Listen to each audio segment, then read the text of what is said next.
kalau perlu pegang tangan. Selepas beberapa bulan Cahaya tak datang, Cahaya datang lagi di Bella Clinic. Orang selalu tanya kan, Pak Cahaya kenapa muka nampak lain dah sekarang? Yes, sebab Cahaya kerap buat treatment. Stay tune, Cahaya nak buat treatment apa hari ni? Let's go!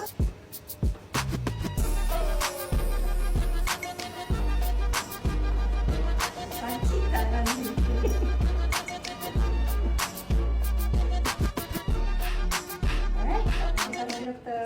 Siap, Cahaya baru lepas buat gel botox 4 hari hingga 1 bulan akan nampak perubahan lebih V-shape. Tadi awal-awal Cahaya nervous juga sebab Cahaya memang sejenis yang takut injek.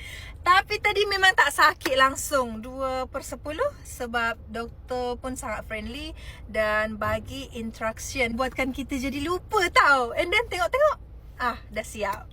Terima kasih Bella Clinic. Korang bila lagi?